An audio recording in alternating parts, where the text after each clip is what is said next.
if you do what you're supposed to do, somebody's actually going to invest in you, and just see the way that the kids take it and the way that they like it just boosts their mood. Like when you see them and they're like, wow, like I'm at this camp, like we learning stuff, like people, I got this t-shirt, people like care about what I'm doing, and to see the impact that makes, oh, that's something I'll do to the end of time. So I don't even think about that.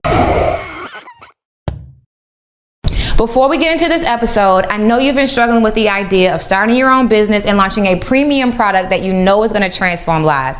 So I have a bomb resource for you. The man himself, Words Taylor, is going to help you launch your product or service for the clients who need your help right now. Now, you can't call yourself a business owner unless you are getting in front of new clients every single day, and Words knows exactly how to do that. All you have to do is tap in so he can teach you his 6-figure launch strategy that's produced over $5 million in client sales. So all you have to do is go to highticketlaunchsecrets.com. That's highticketlaunchsecrets.com and get into the free training. It's happening this week. So go to highticketlaunchsecrets.com and let's get into the episode. Welcome to another episode of the Work and Play Podcast. I'm your host, Ariel Young, and I have a great set of guests today to share kind of cool story and how you guys met together, and then how you guys transitioned out of corporate and how you guys built something that's really cool in the tech space. So without further ado, would you guys like to introduce yourself? Okay, I'm Devin Gentry, Big Play Digital Solutions. And I'm David West, Big Play Digital Solutions. Yeah. So we're here. So we here. So on the Work and Play Podcast, we talk about life transitions, career transitions, and self-actualization, and whatever that means to my guests. And so a little bit about you guys' background, if you want to share your individual stories of like what you're currently doing and what your journey has been. Okay, so for me, I mean, hence the term Big Play Digital. This comes from background in football. I've been playing football all my life, and I knew I always wanted to be a business owner, and I knew I always wanted to do business. So that was always something that I wanted to pair with football. But then, so come senior year, then I had my pro day. So I did really well at pro day, had really good opportunities lined up, and then COVID struck. So there were no private workouts and there were no preseason. So I went from, okay, let's see what these NFL teams are going to be talking about, because my plan was, okay, let me go ahead, play some years in this league, and immediately be able to use that capital to open my marketing business and start my business and be able to just use that capital immediately to propel that forward. So when that kind of came to, a halt, I guess you would say, with the no preseason and everything like that, I was just like, okay, I already knew what I wanted to do along with it, so let me just go ahead and start my business and see what happens after that. So that's what came to me as far as Big Play Digital Solutions, because I feel like systems and marketing is what helps businesses make that big play, because there's just like practice, the systems are behind it. When you see somebody make that catch, they made it 1,000 times in practice. So it's just the system's gonna do the same thing every time. So I was like, Big Play Digital Solutions just help people make a big play in their business and life, which is systems. So that's lit. I like how you intertwine your story and kind of marketed the company at the same time. Because as you were explaining, I'm like, oh, now I kind of understand. It brings me back to when I met you and you were walking me through what the actual process, like the actual system is. So for the context, can you guys describe what Big Play Digital is? So Big Play Digital, we're a smart website agency. So the big thing that we do is develop a evolving website platform for business owners, because like the problem that I've seen is with websites and the way that they've been done in the past is you pay this high ticket cost for a website, but imagine if you're paying for a car and it's your website is the vehicle in which drives your business, which drives your sales. That's what people, it's like your brochure. It's that kind of what people go to get comfortable with you. So imagine if someone was to sell you a vehicle and say, okay, but we're never going to rotate your tires. We're never going to change the oil on this, because what happens is Google changes what they base their things off of. So Google in essence puts a recall on your vehicle. So you've paid this one-time price for this vehicle. Google does a recall, but you don't have anyone to go to. But you pay this monthly retainer just to have your website hosted. But with our evolving website platform, we do it on a monthly. So we do it on a monthly. We run, data on the website so we can see what's converting well. Make sure, it's done by professionals. That's what we study. So, whenever Google changes their things in their ranking, say they're ranking, your headline tags better than they're ranking your page speed. Okay. Then let's make sure your headline tags are optimized and ready to go, so you can increase your SEO ranking and things like that to, in essence, gain you more business. And every year and a half or so, you can migrate to a new platform in a new website, you never have to worry about your website again. And you guys facilitate that entire process? We facilitate that entire process, and then as well as our CRM, which gives you the conversion tools and the automation on the back end of that website to drive those sales or do what you need to do, which is, big for anybody that's really trying to scale that business. That is super cool. Appreciate it. Yeah, so it's like a concierge service for a website. In a sense, it's all in one. You just and you never have to worry about your website again. And it's actually going to be something that doesn't lose value. It's not a depreciating asset, as a lot of them have been. Keep you up to date as you go. You don't have to worry about your website going out of date. So make sure you're good. Yeah, well, since you're next, tell us about. Yeah, so my pathway to this was a little different than Devin's. So we both played football together at Georgia State as well. But when I stopped playing football and I graduated, I went straight into corporate. So I was actually a cybersecurity analyst for 2 years. I had an internship my senior year. My last semester turned into a full-time job. Took it. It was my first time having a salary job.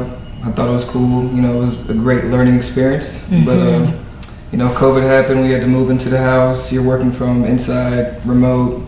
After a while, I got tired of it. Didn't really see where I was going to grow, where I was going to go to. But I liked who I worked with. It was a cool work environment. So I enjoyed the people I was with, but I didn't necessarily enjoy the work I was doing. I didn't see a trajectory where I wanted to go in the future. So I wanted to leave my job to be able to pursue my own passion. So while I was working, I was finding all different type of hustles, trying to figure out how I could make a living, make some money. I got really deep into investing, got pretty good at crypto, got really good at crypto, honestly. Got a lot of investments, so it made it easier for me to leave my job. Originally, my plan was to last all of 2021 and then end at 2021 and start my next journey. I lasted till July. Of 2020? I had to call quits till 2021. Started trying to build my own business. I learned about the power of SaaS, software as a service. I wanted to build my own software, honestly. Devin happened to hit me up when I was posting about how I was leaving my job and whatnot. He was like, yeah, what are you doing? I told him what I was doing. He's like, that's crazy, because I just added SaaS to my business. And I'm like, what's your business? I didn't even know what the agency was. I didn't know what the agency was last year. He told me about it. I did some research on it, started digging into it. And I'm like, yeah, you onto something. I was like, we could do something with that. So I came onto his side so I could work on the technical aspect and just help the market grow. So that's how I got there. Making big plays. Making huge plays. And big plays. I am in awe, one because you guys are fresh out of college, so to speak, right, compared to about me. 3 years. Right, about 3 years. 2019. Okay, 2019, and then 2020 doesn't count for nobody. Well, we kind of all, some people evolved, some people didn't. Yeah. But it sounds like you guys made the most of your time. Try to. Honestly, so for me, it was like the pandemic, it was crazy because, of course, now I'm looking at football games and I'm like, I could be out there, I did everything necessarily there to put myself opportunity, but it didn't really work out that way. But I got a year to just sit, work on my business and work and perfect my craft to where now that we're coming out of the pandemic, I hope I can, really start to drive those things, and I'm knowledgeable about everything that I'm talking about. I've spent so much time studying other people's problems more than they have that I can help them. I'm ready for it. Yeah. So that's kind of the key for that. You guys are a dynamic duo. I can see it. So I'm listening to you guys' story. You grew up, it sounds like, you have to correct me if I'm wrong, right? You grew up wanting to be a football player. Did you want to go to the NFL? Yeah, absolutely. Yeah. Absolutely. I think absolutely. Yeah, I can't even really, at that stage, it wasn't even necessarily a dream. It was more of a goal at that point. So it was it had become a goal. That's where it's okay, I'm really about to do this. I went to my pro day. I've done, I performed better than anybody else has. I've done this, I've done that, so let's do it. So my question is how did you guys, so individually, I'd like for you to answer this question, what did success look like for you as kids? Because I'm seeing that there's two different growth stories. Feel free to share your story from the jump. How did success look like as a kid? What did I look like? What did you think was going to be what did you think you were going to do when you grew up? As a kid, I had all different types of dreams. Honestly, I've wanted to do so many different things in my life. The league was one of them, but I never thought that I was just going to play football. Oh, you also wanted to be in the NFL? I played football. I played in college. I felt like I had the ability and the stature to possibly get a couple years in and stack my bread and then use that, like you said, to do other endeavors. But it was never an end-all, be-all. But, I like football. I played football, all that, so like sports. But as far as what I thought my dream was, honestly, my dream was just to have a lot of money and doing whatever I want, whenever I want, you know. Creating, I make art, I like to read, I like to travel, I like to eat good food, I like to hang out with my friends, you know. I just want to be able to do what I want to do when I want to do it. I don't want to clock in and have people telling me what I got going on. So that's what success looked like to me. Honestly. Yeah. Honestly, for me, success looked like time freedom. Like I kind of, in the sense of what he said, like time freedom. So the beauty of course, like with me, I've always like just like as humbly as I can say it, I've always probably been one of the most athletic people that I've on any team that I played on. So for me, it was always like, man, like you gonna like even teammates like you gonna be there one day. Like it's crazy. Like so it's like I've always grew up like, okay, I'm gonna be there. I'm gonna do that, and then to get there and then do my pro day and be like getting that that interaction with those teams and things like that, and then seeing it and it's really becoming a goal at that point. It was like, okay, that time freedom, and that's what I saw the time freedom in. But even with that, I always wanted to be like, I guess since a lot of people are saying more than an athlete, I never wanted to just do football. I never wanted to just do that. I wanted to be able to be knowledgeable about business, and there are things that have went into that. Like I feel like something that shaped me really well is so my grandfather, he was in kind of a large music group. So just to see that if you're not keen in a business sense, what some people may do. So to see that he didn't necessarily get his due diligence, I'll say, I'm not gonna necessarily put that group out there, but to see them kind of, he's a guy, he's cool where his feet are. So to see someone necessarily take, I guess, advantage of the fact that he doesn't really care about getting his due diligence in business, that kind of made me always think like, wow, like I really have to be keen on this business side, because no matter what happens, if you don't know what you're talking about or don't know what you're doing, somebody has the opportunity, to think around you, so to speak. Think around you. So that was just something I always wanted to do. I knew always wanted to be a keen business person. So like I always wanted to be brushed up on that. So when the time came and it was like, okay, what's next? What's the next big play in a sense? This is my big play. Yeah. I still have, with systems allow you to get time freedom. And it helps so many people. Everybody needs it. Yeah. Now I understand you have the cybersecurity background and then you have the business background. So where does the synergy lie between the two of you? Do you also know a little bit of systems? Like, how did you learn about the systems on the back end? So I learned about the systems when I was back at the house, just downstairs. What you doing down there? I'm locked down. Like, YouTube University? Well, I mean, honestly, so, I purchased some courses, of course. Nice. So I spent probably today, I probably spent like $10,000 just on courses this period, which I feel like it's a very beneficial thing. I feel like it was an investment. I didn't necessarily pay it, I invested it. So I spent that just to learn just the ways of it. And then my system is codeless, so it's not like it's too crazy. It's not really something that's too hard to use, so that's what kind of the beautiful things about it is. But as far as me, just the econ and the marketing side of it, just tying that into learning about what the consumer thinks, or what people, when they operate on your on your website, what is the language that's going to get them to convert or feel comfortable, because that's what you want to build, trust through your website. And then a lot of mistakes that people make on their website is they want people to go ahead and get started or something like that. Yeah. But just learning the psychology of it was kind of my thing. And then with David, he just knows the cut dry coding. When this happens, and just making sure the system can do exactly what you tell it to do every time. It's like building your own employee. So you can build your own corporate America through computers. Like you really can. Like it sounds crazy, but you can literally build as many employees as you want with AI. I get what you're saying. You saw my eyes go like what? Build your own company. So basically what you're saying is through coding, you can literally create little robots working for you, knowing exactly build your own assistant, basically. And I know I had a cybersecurity background, but my major was computer information systems. And the reason I picked that is because it's both business and tech. And I've always been business minded, but I've always been interested in tech as well. It was a perfect combination. So I took all your econ, finance, marketing, all that, but I also took programming, cybersecurity, all the technical based classes and business classes. So they go hand in hand. I always seen myself on the business realm. Yeah. I just know technology is the future. You're not getting away from technology, so you're going to have to mix them.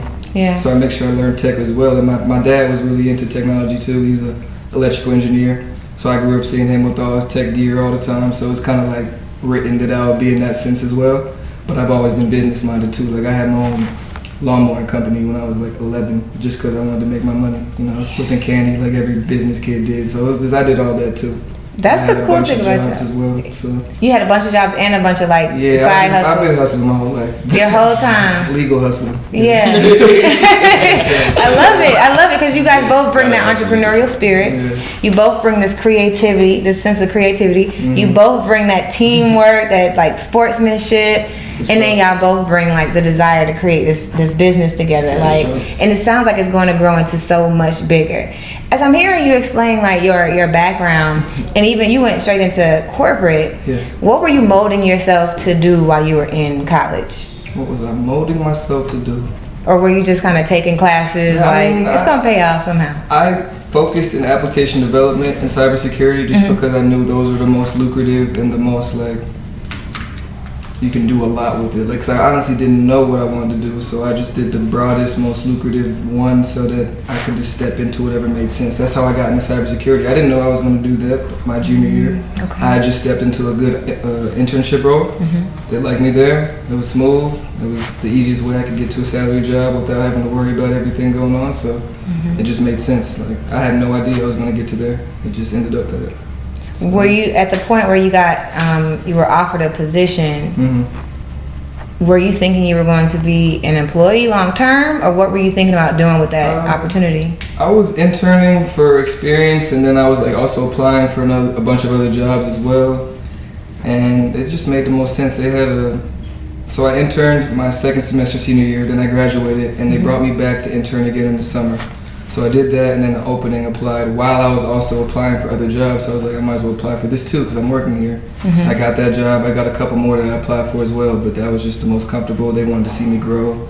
It was a real like family oriented. I worked at Georgia State. I was a cybersecurity analyst at Georgia State, so they really treated me like family. And I was really young in there too. So I'm 21, 22. Everybody I'm working with is 30, 40, 50 years old. So they all treated me like, honestly, like their son. Like I want to see you grow. I want to see you do what you got to do. So I enjoyed the environment.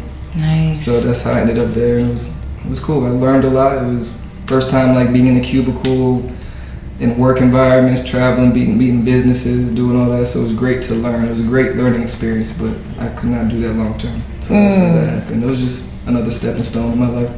Got you. It was another stepping stone in your life.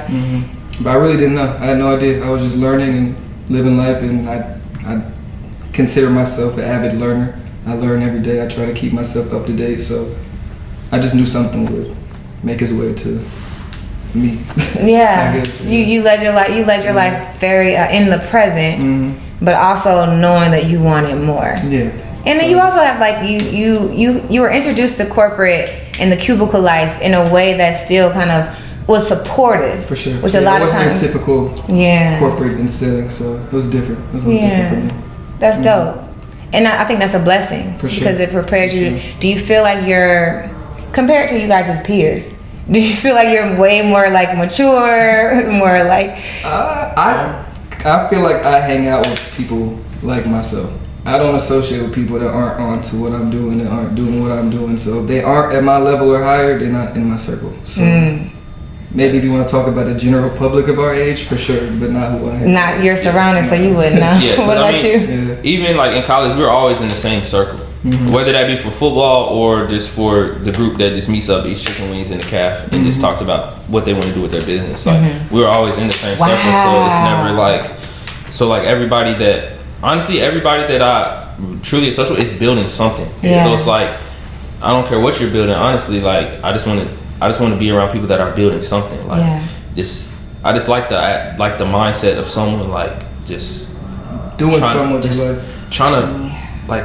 When you go from here, you can leave something to your kids, your grandkids, or something like they know what you did, or like there's something to follow. Like I know my great did this. Like I feel like there's something like special in that, and I feel like there's nothing that can replace that. So I just like to be around people that are building stuff. So definitely surround ourselves with like-minded people. Facts. Yeah. So it's That sounds like that's what keeps you guys together. Yeah, you got to. Everybody around you everybody we around gonna take off. So if we don't take off with them, we gonna get left in the dust. It forces you to do something. Absolutely. I'm admired. I'm literally like, yo, that's really, really awesome. When I was in college, I think I was just thinking, okay, get your job, and then that's it.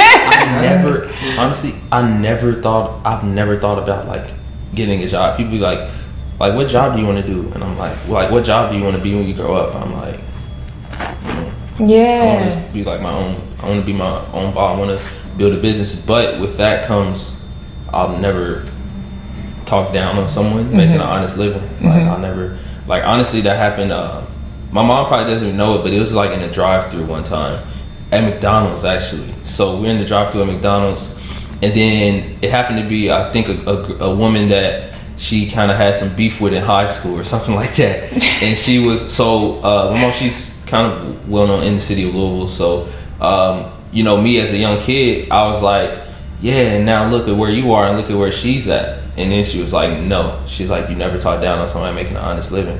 And I was like, dang, for my entire life after that, I was just like, never, yeah, she's building something. I don't even know what she's building. Doesn't matter where she's at. She's building something. Never talk down on somebody. So I understand people that are in that corporate world and building something. I think there's still something there, but for me it just wasn't. It's never been for me. I never thought about it. I don't know, it's just, I don't know. Yeah, but you did have a 9 to 5. So tell us about your experience going into your 9 to 5 and what was that like? So the 9 to 5 that I did have, it was Metro United Way. So it was a nonprofit organization, and really for the most part what I was doing was racial wealth gap simulation. So I was going and we were doing we go with businesses and kind of get them in our Zoom meeting. So it still wasn't necessarily I've never been in a cubicle or anything like that. It was just, hey, we have a call at this time, and this time with these businesses. So it kind of kept me, I kind of enjoyed doing it because it wasn't a structured 9 to 5, you have to show up and then you just leave at 5. It was just, okay, we have a call here and here and here. But really what we were doing was just allowing people to see highlight the 13 policies in this kind of an interactive game that show the racial wealth gap that exists today between black and white. So what were those 13? Do you remember those 13 processes? I mean policies. Not necessarily all of them, but in a sense, the main was oh dang, it's gonna stump me just because I'm on the podcast. And because I asked you right when I'm talking to it. Yeah. If it comes back to you, you can always come back to me. Yeah. But basically, just highlighting the 13 policies that that really just created that wealth gap. And the crazy thing that people see is, people may not know, is the racial wealth gap between black and white is actually larger between those in poverty. So it's 18,000 to 0. So even in Hold on, say that again. People don't know that the racial wealth gap is bigger where? It's larger in poverty. In poverty than it is in just people that aren't living in poverty. So say the racial wealth gap is 18 to 1 for those that are above the poverty line. Okay. But below the poverty line, it's even larger gap. So it's not there's some people are poor, some people no. It's even if someone is white living below poverty, they have a larger net worth or. I get what you're saying. Yeah, the gap is increased below the poverty line. Yes, I understand. So it's that was something that was interesting to me, just because of just the things that have aligned. For myself, I have 2 great grandfathers. So one through marriage, he's white, one black, and they fought in the same war, and they came home. One bought his family a house, sent his kids to college. One died a renter. So you can see the difference in this policies that have been highlighted as far as this how much that changes things. So one was able to buy his family a house, still have the house today. Value grows. One, he dies a renter, worked his whole life after. Absolutely. So that's always something that really allowed me to see that. So that was kind of a fun job, but basically I ended up having to leave there because of the no nepotism clause, because my mother. You gotta tell us about this no nepotism thing. So my mother was working for this organization as well, but she took the chief job in Louisville once when the Breonna Taylor deal had, everything was going on in the city, and the chief there had resigned. Of course, they're gonna give a black person a job then, but we'll talk about that. We gotta turn this thing. We gotta turn this thing up. But okay, aside from all of that, so so I started kind of working for that organization then, just doing some things. But when I knew she was coming back, but when she came back, there's a no nepotism clause, so I just had to go. Which there was no like bad blood. I kind of knew going in that I was gonna have to switch departments, but we couldn't necessarily work in the same department because they have a no nepotism clause. I'm irritated about that, and I don't want to take this conversation to be too social. Well, I think social awareness is kind of what drives a lot of what we do on the Work and Play podcast anyway, but the fact that nepotism has existed for hundreds of years, and then all of a sudden they implement it, and your mom is working at the organization that you're working at, so you get hit by it. I have never heard someone getting fired or even deciding to step down because of nepotism. It was one of those things. It was like, okay, initially I was gonna, but with COVID, it was never really work in another department for me to move to, which I would have definitely stayed with them. Because I actually enjoyed doing the work. It didn't work out. I mean, they do a lot of great work though. So I'm not gonna necessarily put them in the dirt for it, but they do a lot of great work. And it was nice, but they kicked me out when my mom came back. The top 3 responses that I get when I ask, why do you want to leave corporate America, are that you want financial freedom, you want to own your own time, and you want to build a legacy for this generation and generations to come. Now, this is not a solo job. In order to transition from your 9-to-5 into entrepreneurship, it's going to take community and it's going to take resources. And I've created the community of pioneers who are going to wrap around you and help you make that transition successfully. So if you're interested in leaving your job, go ahead and click that information below. Let's get into the community and let's transition from your 9-to-5 into entrepreneurship successfully. Now let's get back to the episode. Yeah, maybe that's one of those policies that we. I definitely wish the policy wasn't there, but I guess they have to try to implement something so there's no, foul play. You gotta protect your brand. I guess if that helps protect your brand, then cool. Yeah, it's kind of like that thing. It's like with us becoming entrepreneurs, right? There are certain tax laws that current wealthy people benefit from that, with things changing, with laws changing, by the time we get there, we might not be able to take advantage of certain things that have just existed in wealth for such a long time. So I guess that's just the way. That's the way the game was played. But then again, I was like, dang, like I add value to the room. Like I add value to the room. So I was like, okay, maybe it's not even gonna operate. It's like different, but it's like, no, sticking to the rules. But I respect it. You got your rules. You sticking to it. And I don't care who you are. Yeah, I got you. Both of you guys seem very grounded. Would you agree? Absolutely. Yeah. I'm curious. What keeps you both grounded? I was lucky enough to grow up in a great home. I watched my father be extremely grounded my whole life. My mom too. And I'm a 3rd generation college graduate, and I'm black as well. Like my grandma went to college, so like my whole family, I wouldn't say they're all into it. Like actually my family is more entrepreneurship minded than business minded.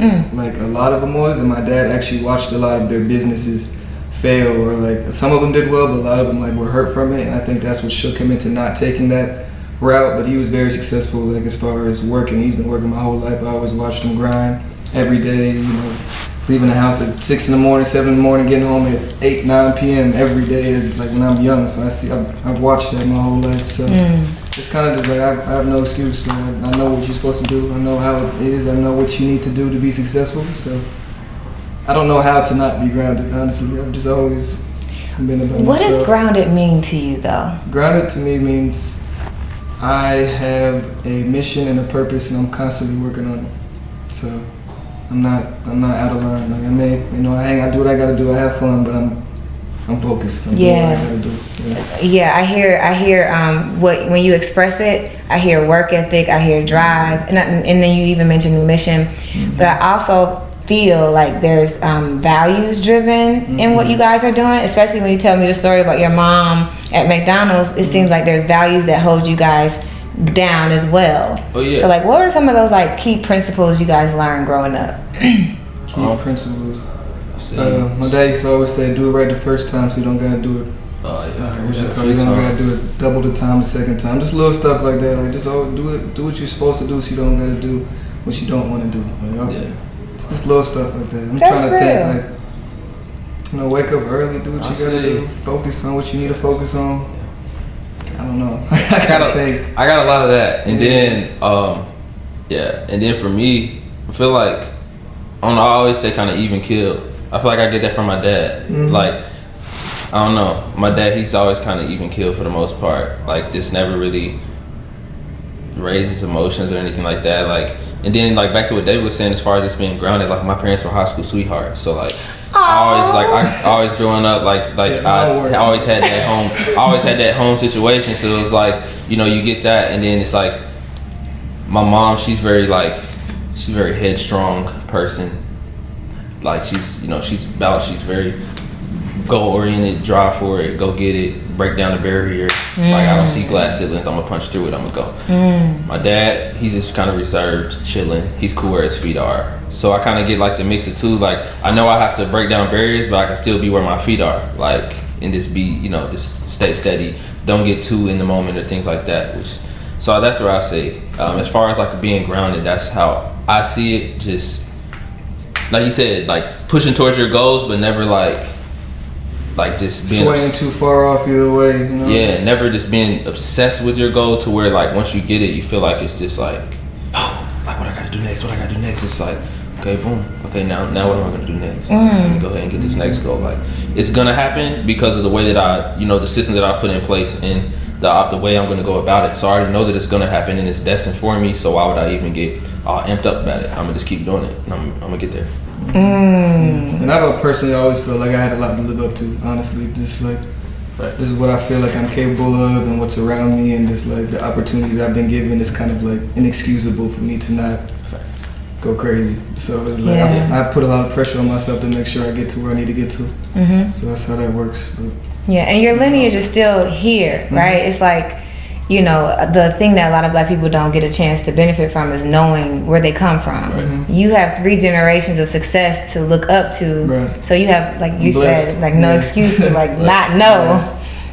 So you guys both bring this. I'm really starting to, in life, learning the value of teamwork, right? And you guys both come from a sports background, and Big Play is actually a spin off of like you guys being able to run plays, right? So at the moment, and feel free to take this however, like tell us the journey of it.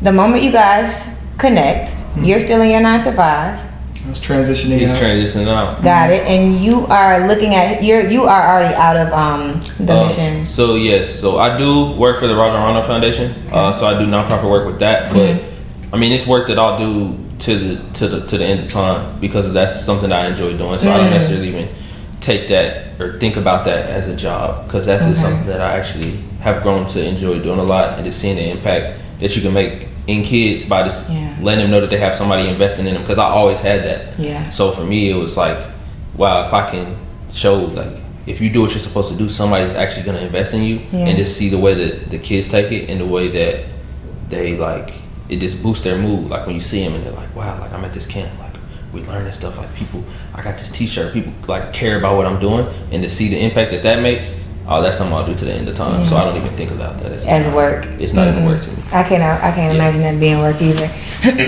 So I'm curious if y'all could walk me through, how did y'all decide, or how did you line up to run the play, so that as you're still transitioning, you guys are building a business together. Like, what are some of those plays y'all decided to run together? We just been running. We just made it happen. Y'all just made it happen. But did you guys like have a conversation? We have a couple of conversations. Like, he's contacted me like about his. I've known about his business for a while, even when I was like just early in my job. Like, we've talked about it, but it just never aligned, because, you know, I was doing what I had to do. He was doing what he had to do. As I'm leaving, he contacts me, lets me know what's up. I get back to him, and it was more of just like, yo, you're gonna take a CTO role, like Chief Technology Officer role. Because, you know, your tech makes sense. He's CEO, I'm CTO. We can go that back and forth route. But we're pretty much going to do the same tasks to start off, because we're going to treat it like a, you know, joint. You feel me? We're both doing the same roles until we get to the point where we can delegate, and then like the real roles will make sense. So right now, as far as if you're asking like how do we delegate ourselves, we really just both do the same thing right now. Like, we call each other every morning. We hop on meetings. We make sure we're doing what we got to do. We schedule for the future. Just teamwork. It was less about the delegating piece, but more about you're living your own journey, right? Correct. You're transitioning out of corporate, which we have to get into, and you're working. Excuse me, you're working as well, right? You have your own life going on, right? At the point where you guys have like joint interests, you get on the phone with each other. And you're like, hey, I'm doing this in my life. You're doing this in your life. How do we work together? And so you guys, you said, your CTO, your CEO, and then from there, you guys are like, okay, we'll just work on the business together.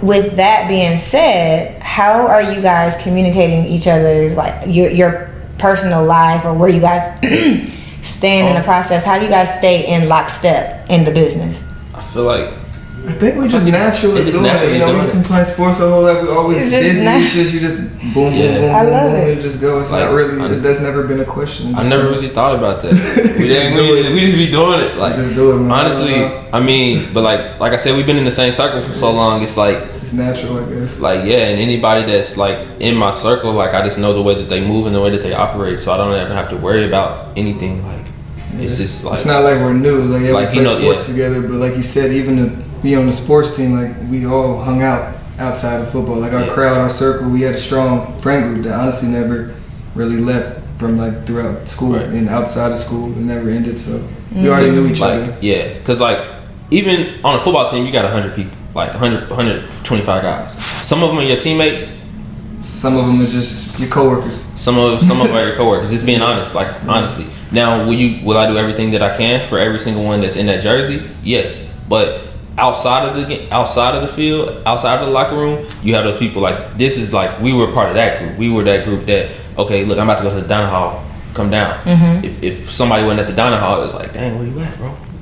Like, what's up? I had homework. You should have did that already. Like, this is our time. Like, you know what I'm saying? Like, so like, just being in that circle and the way that like our circle operates is just like, I never had to worry. I never even think or fathom the fact that like, I know he's gonna do right by me every time that he steps out or for the brand or whatever the case may be. So it's just something that we've always just. I feel like it just happened naturally, honestly. Yeah, I'm sorry I don't got a real answer for that. That's the best way I can put it. Like, I just never talk to each other every day, and then it's like when we get done speaking on the business, it's like, all right, I talk to you, G. It's like, bet we go live our life, and then reconnect when we need to. Do y'all talk personal as well at some point? Yeah, we talk personal all the time. I mean, honestly, with the way systems operate, it's really just waiting for the system to do what it do, and then tell you what you need to do.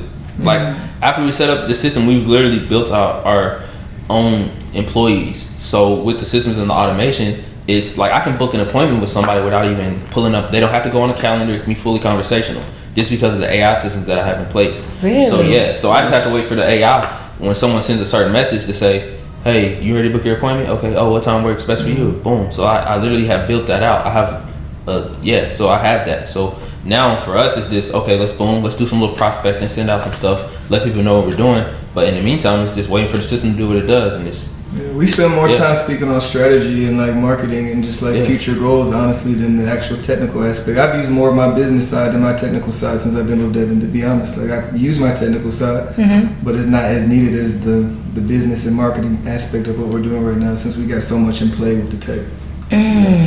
What were we about to say? Oh no, I was just saying, just like the beauty of systems is crazy. Like you're saying, like I don't even think, because I've set up the system, and sometimes I almost feel like I'm an employee of my system.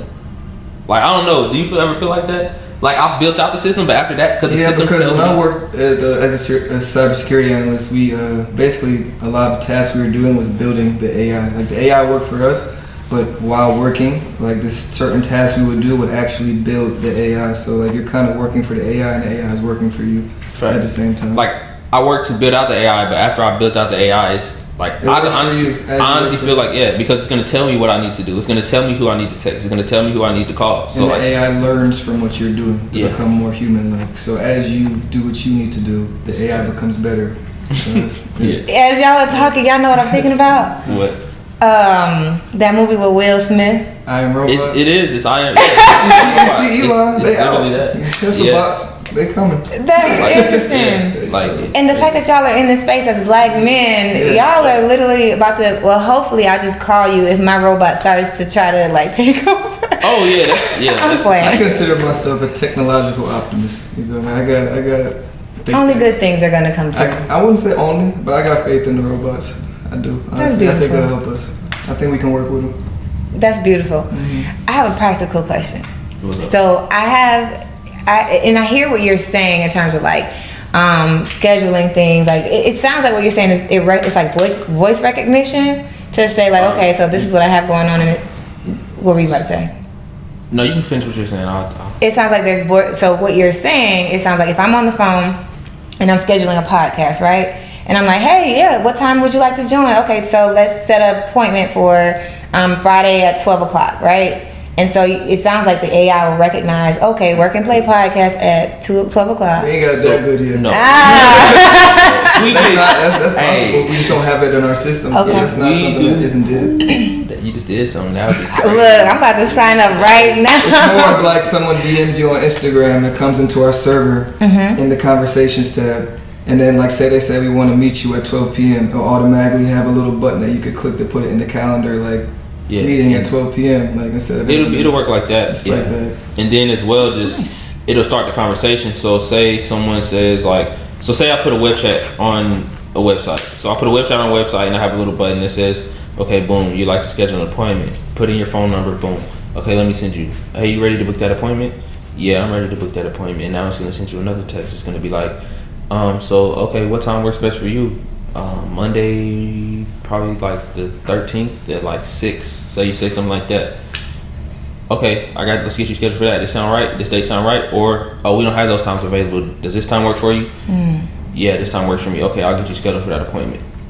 So it's just like a little rep that I built out. So now I don't have to worry about that. So someone can go book on the calendar, but also if they just text, they can just text back and forth, which is the method that people prefer to communicate nowadays. So that's kind of how that system works. But it's just a beautiful thing to see and just be able to have that happen just without. And then it's going to tell me, oh, here's this person is try to book an appointment. Do you want to confirm it? Do you want to reschedule it? What is it?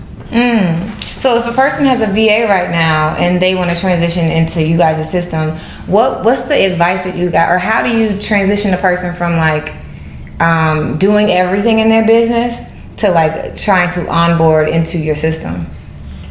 So it really just starts with a matter of what does your current process look like? So do you do a 2-step close? Do you do a free? Do you have a free offer that you offer? Do you have someone sign up for a webinar? Like, what do you want to do? Because at first, you can build out this employee, which is the AI system, to do anything that you want to do. It's fully customizable. It's just a matter of, okay, let's figure out what steps do you want to have? What do you want to happen?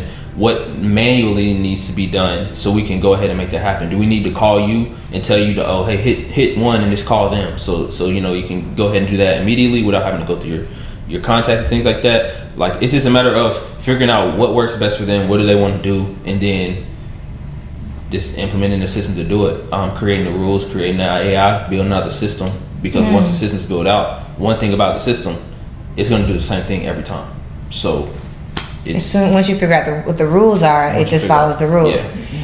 So I'm currently in the process of like building out my processes, right? From client management to podcast, to even social media management, right? And my thought was, okay, I'll get a VA to help me manage it first, and then I will hopefully build out enough automation so that it just kind of all runs for itself. But I always thought that I would have a person or multiple people working for it. So are you guys building a system that will kind of replace VAs or human interaction? I would say it would increase them, not replace them, but like enhance them, give them easier abilities. You can take away some of the busy work to allow them to do more important work, or like systemize stuff that might take longer, but they still have to, press the buttens, and then you can really make them do more work, more human-based thinking work instead of like, what would be the word? I'll say like, it's like an input-output table. Like, you know how you used to do those in math class? Just imagine an input-output table, and now with systems that you put in place, you're able to, for 1 hour of work that you do, you get 10 hours of production. So now you're paying that VA, if you have a VA, or yourself, say you like, I need a VA to work 40 hours a week. Right. But instead of paying the VA, if I just have a system and I use 4 hours out of my week to do that, then boom. Or if I have a VA, I can have them spend 4 hours doing this, and they can spend the other 36 doing something else. They can go ahead and get me more sales, more conversations, more bookings, whatever the case may be. So they're spending less time on like some of the base operations, and like he said, they're doing more important tasks, which is immediate, which is really what you want. So that's kind of how I like to think of it, like lever arms and things like that I used to learn in physics class. Like you know, you get that lever arm right, and then you can move a lot more with a lot less. Like in theory, I guess you could replace your VA, but I wouldn't suggest doing that. I would rather just, you know, replace the roles that your VA may do with the systems, and then give new roles to your VA that you wouldn't be able to give without our systems. So that's how that works. It's like the industrial line, like when it came, like used to be workers doing all the work. Now it's like you still got workers, but now they're in the line working on what they need to do. I'm extremely passionate about helping corporate professionals transition into entrepreneurship. So I had to share the number one thing that helped me develop as an entrepreneur, and that's the morning meetup. I joined the morning meetup specifically for the structure because I'm leaving corporate America, so I'm used to those morning huddles. We got our sales, we know what our goals are, and we get our day started. So I was missing that for 2 years before I even found the morning meetup. Now, the second thing that I really benefited from was the revenue generating activities was not necessarily a thing before 2021. Now, I had my LLC, I had my website, I had a few clients here and there, but the momentum really took off as soon as I got around like-minded individuals and people who really knew the struggles that I was already dealing with, that I could get over my fear of sales and communicating my value and putting myself out there on social media. The friends that I've developed, the mentors and the mentees that I've created relationships with, everything has really created this environment for us to thrive as entrepreneurs. So if you want to develop as an entrepreneur, you're leaving corporate America and you're trying to figure out how do I get my footing in entrepreneurship, then the morning meetup will definitely be a game changer for you. You can learn with us, you can grow with us. And I didn't even mention that we have a book club. Join us in the community. Let's get started today. You will not regret it. And to a degree, we could talk about the workforce implications, but I was thinking, so it sounds like what you guys are saying is, if I had like a small business owner, a solopreneur, so to speak, right? One VA and you guys' system would be like the optimal way to operate your business to like 6 and 7 figures. Am I getting that right? Is that a fair promise? Absolutely. Okay. Yes. I believe so, because the system is powerful. Like if you know how to use it, you know how to work it, absolutely. That's the biggest thing. If the people that actually come in and adopt the system and learn how it works and really take the time and then implement it, they see success. They see the numbers. It's a slight learning curve. When you get over it, you're good. Yeah. Money's work for sure. That's why we have a university. We have a university, a course for people to come in and watch the course and learn the systems and what they need to do. And they can also contact us if they need a little more help, or they can get us to do it for them. There's many options, but. Yeah. So you guys support the customer service as well, so they will get you to help? I mean, some people can. You know, we're working on that as we get hired. As of right now, we're pretty user friendly with our customers. You know, as we get higher up, it's going to be a little more difficult to contact us. You know, we're going to have people below us, but right now they get us. I got to get in sooner. They get the source right because the biggest thing for me at least, like, which I'm pretty sure David's the same way, is I've always gone by the ruling of the system is only as powerful as like your ability to use it. Absolutely. So if I give you, it's like seasoning when you cooking. Like I can give you all the seasons, but if you don't know what to put it on, how to put it on there, then the food's not gonna deliver and it's not gonna be the way that you want it to be. Yeah. So in developing that course or giving this my phone number just to say, oh, I'm really struggling how to do this. Like, how can I make this happen?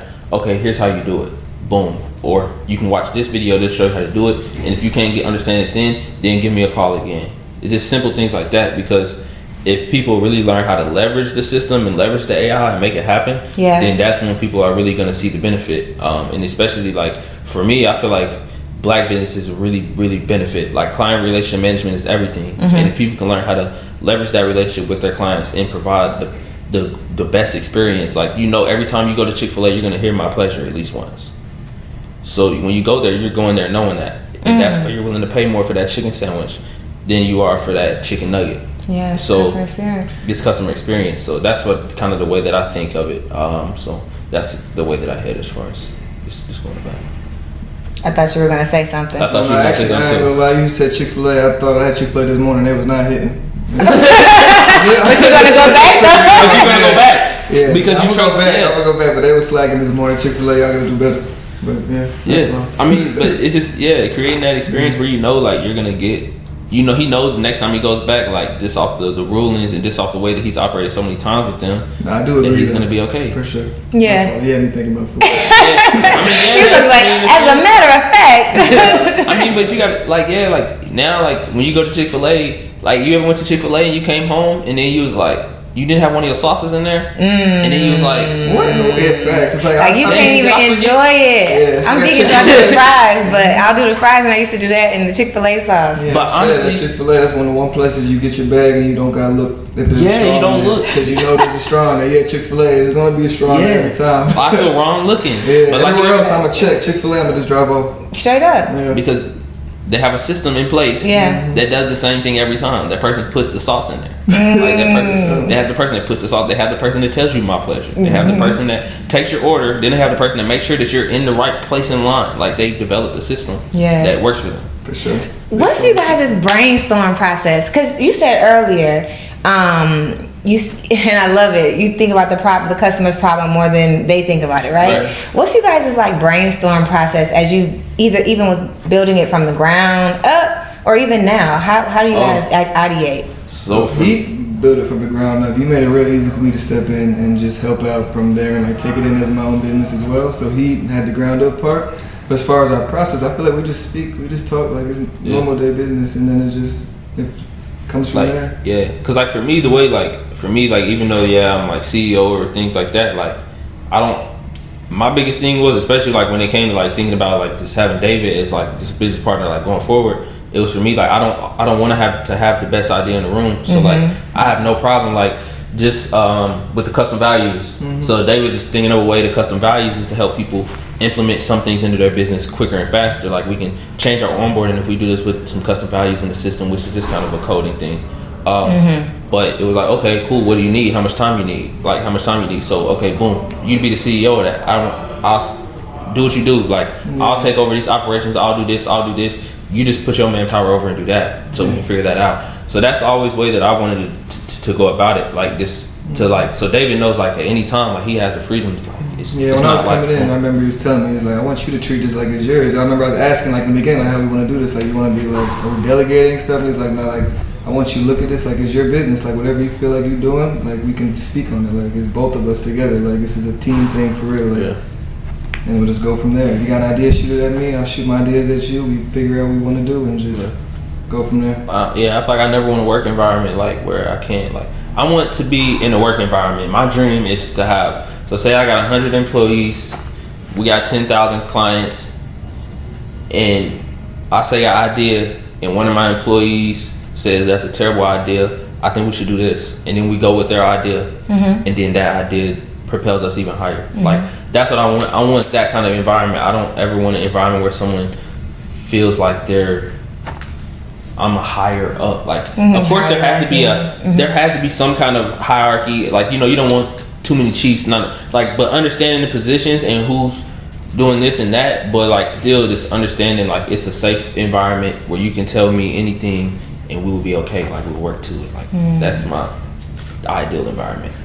It's funny how y'all say like, oh, we just do it naturally, but then when you talk about it, no. But when you hear yourselves, you actually have had lots of conversations about who does what are we gonna do, what's our focus this week. It sounds like y'all do have that conversation. I guess we do. I guess we don't think about how we do it.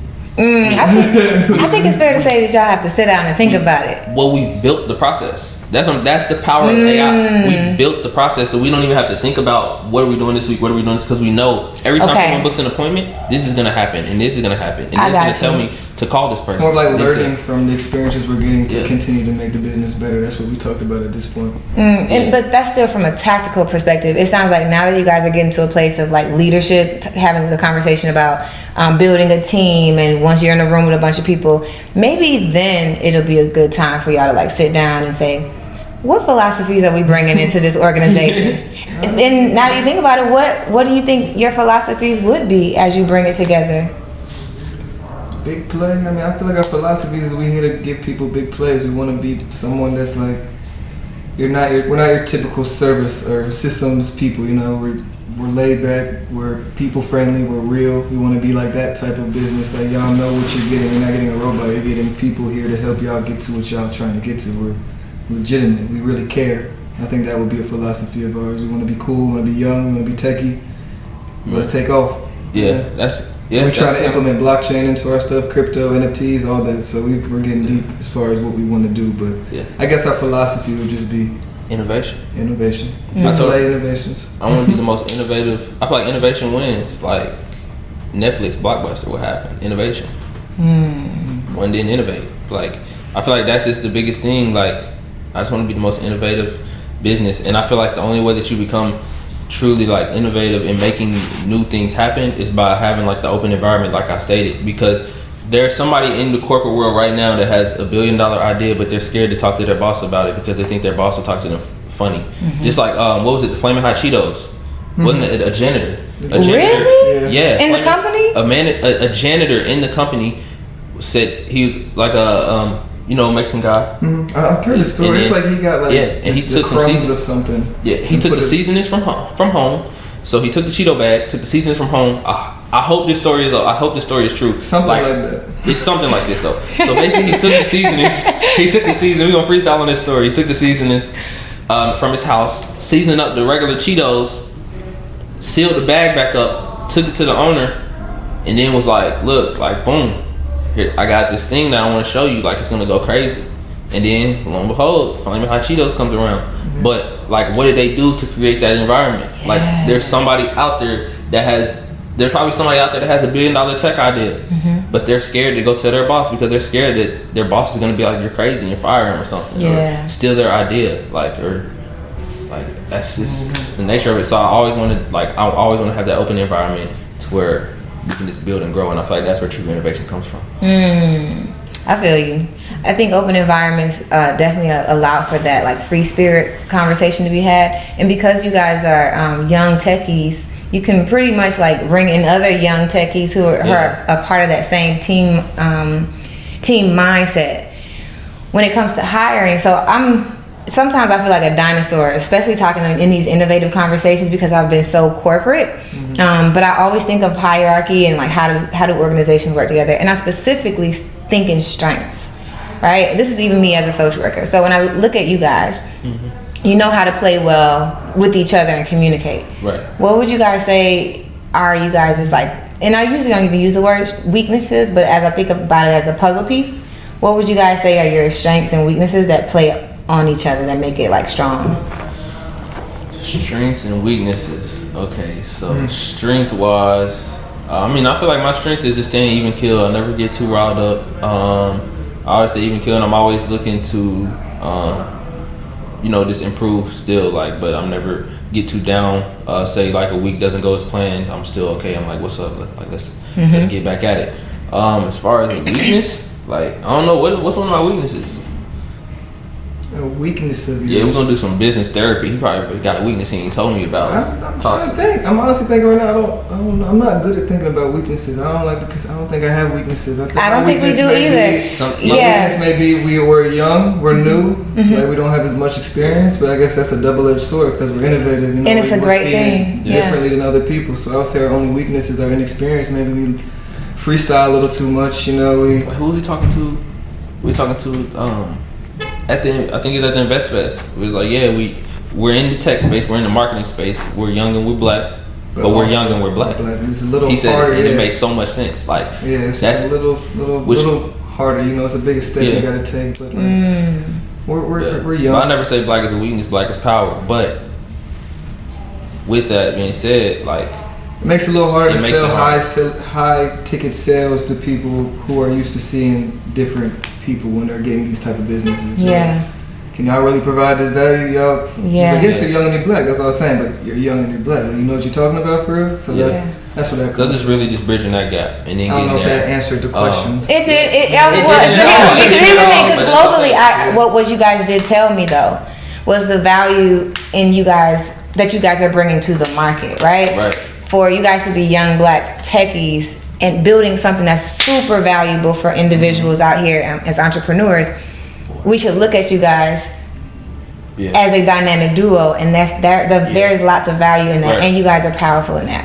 What I was saying is, like, as you guys are working with each other, I feel like this happens on the field, right?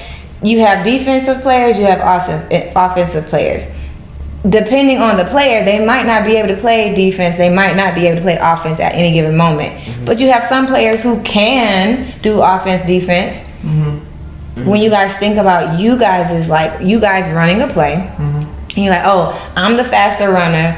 He's gonna tackle somebody. Right. I'm gonna jump over somebody. Right. He's gonna just run it through. Like, I see what you're saying. yeah. What do you guys bring to the team?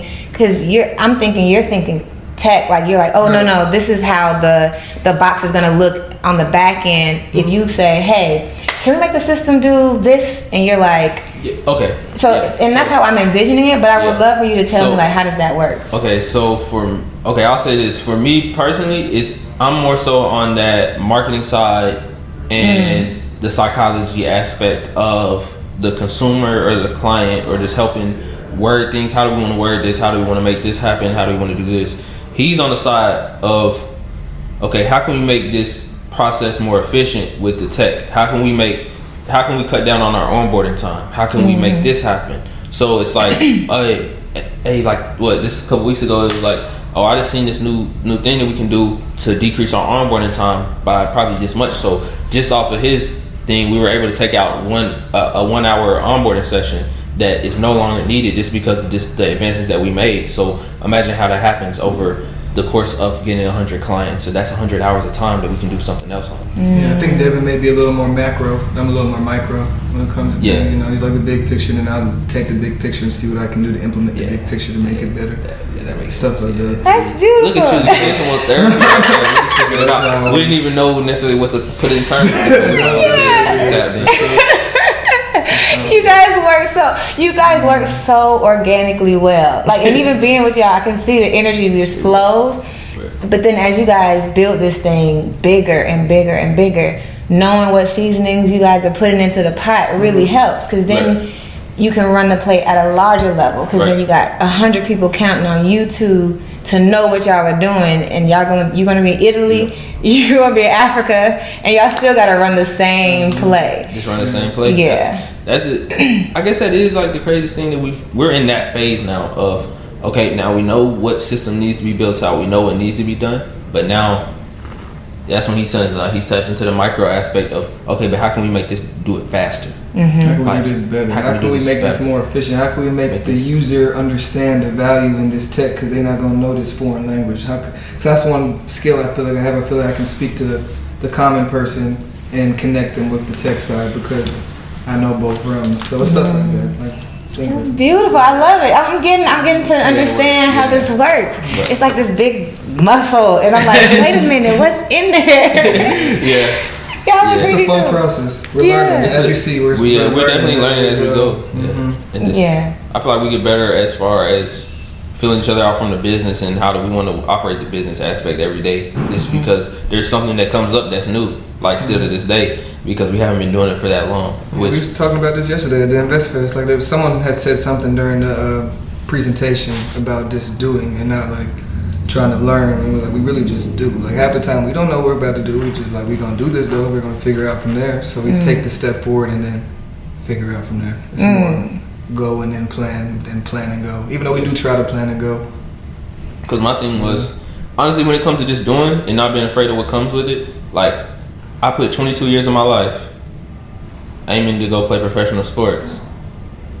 And when it didn't necessarily go to plan, I was able to pivot just like that and just go with another plan. So for something that didn't go right for 5 minutes, or something that didn't go right for 30 minutes, how could I ever let that challenge me? Like, it's God's plan. Like, I'm gonna make it. Like, it's gonna be okay. Like, and I feel like that goes into the even kill aspect. Like, even though I feel like you both even kill though. Like, we definitely are. But yeah, that's where I feel like that comes into play.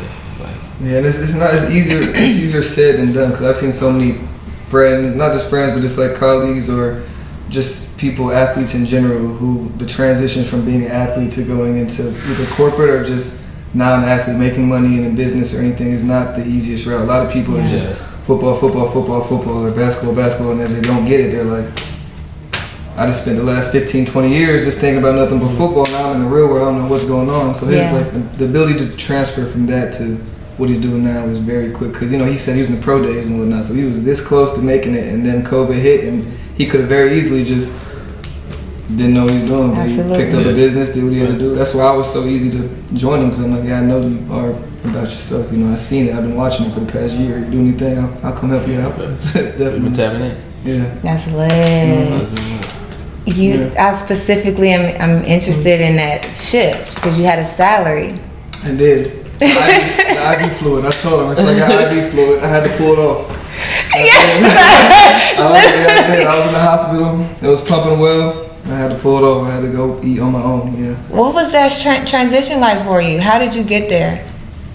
I mean, I had realized I didn't want to keep doing this job like mid 2020. So at that point I started just trying to figure out how to get out of there. And honestly, I don't know. I took a leap of faith. I jumped off the porch. I've always trusted myself. I trusted my ability to make money. You know, I know how to make money. Like I said, I've been hustling my whole life. I know it's not a problem. And now, from leaving the job I'm at, I have a better resume than I ever have. So I know that if I need to, I can easily get back in corporate and probably make more money than I was before.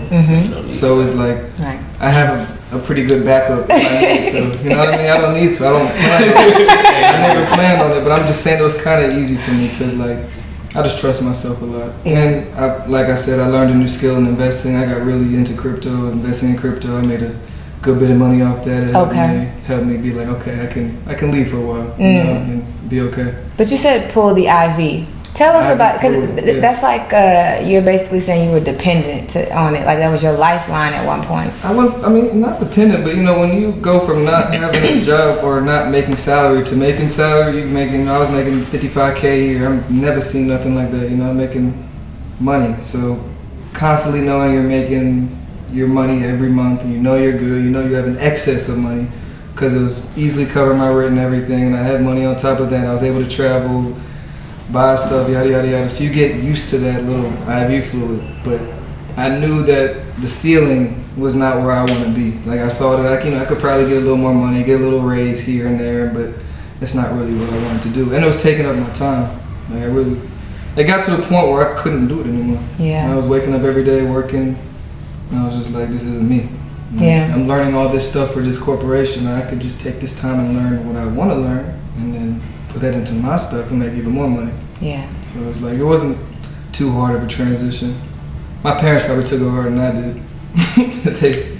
But my mom, she don't really understand. My dad, he trusts me. But he's like, be careful. You know, he's very cautious. He doesn't want me to make the wrong decisions. But I told him I got it, so. Have you guys as parents met each other, and have you guys met each other's parents? Nah. Well, his uncle was my DB coach in college, so he knows you. Yeah, I know his uncle. Your uncle, but your dad and your Nah. Well, I'm from Louisville, so I'm from Louisville. He's from Philly, but I was born in Philly, but I've been in Georgia for the past 9 years. They may have met, and we just don't know it. Just maybe in the stands watching the games, but I don't think they have. Yeah, they've definitely been around. Yeah, they've been around each other. Maybe they spoke. My dad's very friendly. I wouldn't be surprised if he spoke to him. Yeah. Yeah, same with my dad. Yeah. And how long has Big Play been in existence? So it started in 2020 of May 2020. So it's pulling up. And I joined like June 2021. So we've been Actually, we started talking like May. Yeah. So we fairly new. I wonder if Mark Zuckerberg and them talked. They probably didn't exchange family stuff until much later anyway. So. We'll talk this time. It's one of those things. Like it's gonna happen. Y'all gonna be celebrating something together, and it's gonna be lit. Nice. I want an invitation. Just You got it. We got you. Working play. Let's do it. Yeah. So as we close out, I'm really interested in you guys' individual vision, and then like the vision for Big Play, and what you guys see coming in the next year or the next 5 years. So if you guys want to take it individually and then give us what your brainchild is, I would love that. Okay.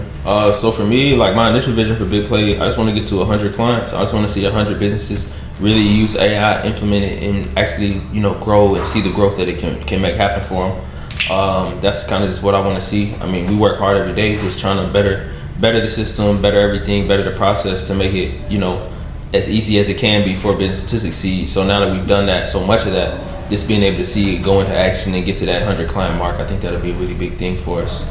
And then as far as a 5-year plan, I just see myself on the beach, just See chilling. myself traveling in my Tesla Roadster throughout the country. I want my Cybertruck. I think Big Play wants to be to the point where we could outsource or be that person that anybody that needs a business need. They know they come to us, we're gonna get it done for them, regardless of what it is. Yeah. Right now it's just systems and websites, but we're gonna get to the point where it's Full service agency. full service agency. You know, anything you need to get your business grown, come to us. I want to be I want to be the empire of like businesses. From okay, you can get your coaching from here, you can get your strategy from here, you can get your systems from here.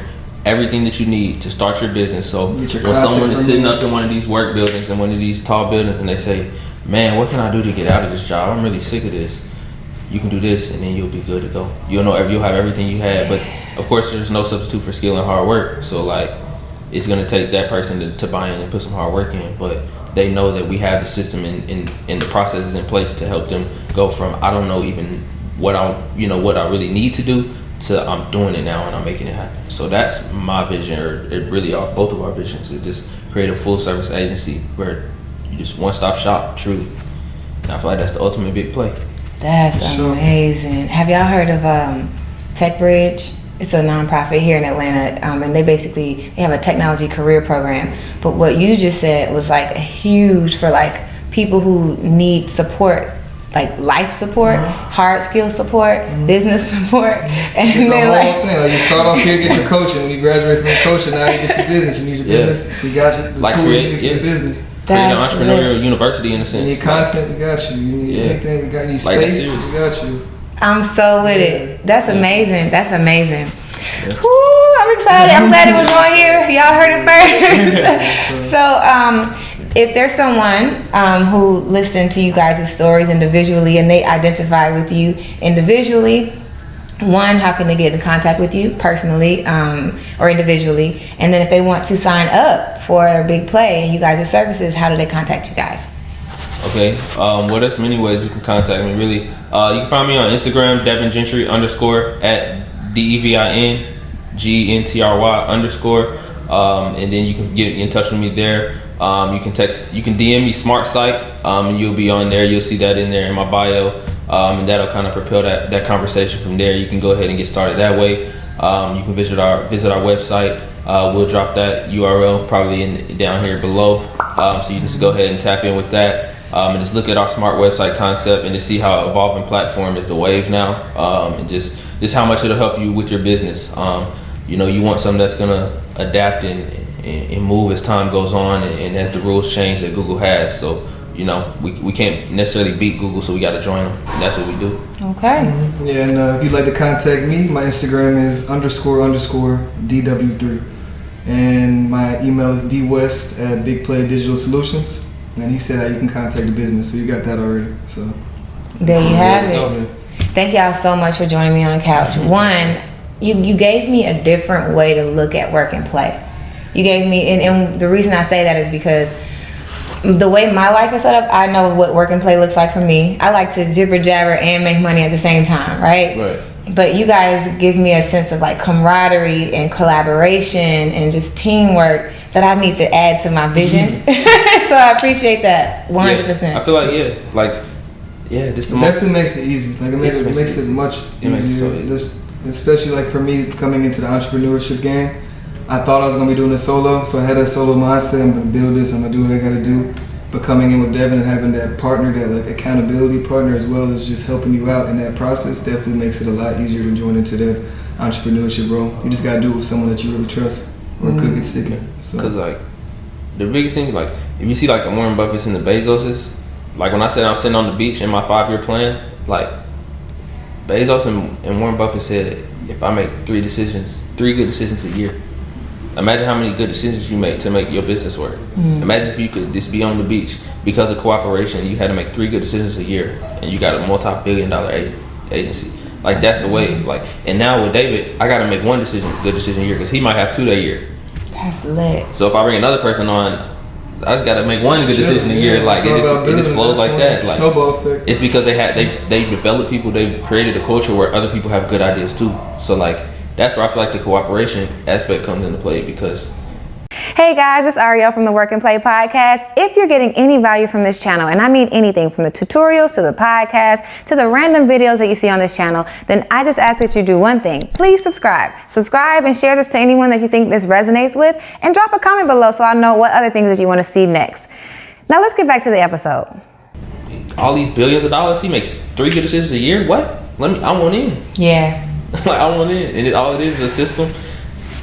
Man, y'all, I wanted to ask you for a word of wisdom, but y'all literally just left it. Hey, we here. I told you we can go out. Natural wisdom over here. Look, it literally, it's just flowing. It's flowing. And here, this is the testament that you can learn from people of any age, right?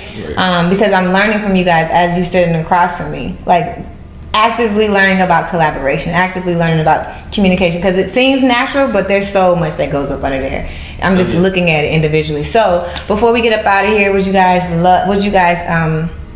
share a word of wisdom to someone in your generation or even not in your generation who could learn a lesson or two about this transition to entrepreneurship? Yeah. Okay. So I would say my words of wisdom is to believe in yourself. And whatever you believe, you can achieve. And I mean that in the realest sense. Manifestation is real. If you believe, it will happen. I believe in myself tenfold, and I know I will get what I need tenfold. So that's my words of wisdom. Believe. My thing is just like build something. Like the true big play. Like when I think of big play digital, I just want people to build something. Like when something don't go to plan, just build something, and then just figure it out along the way. Like.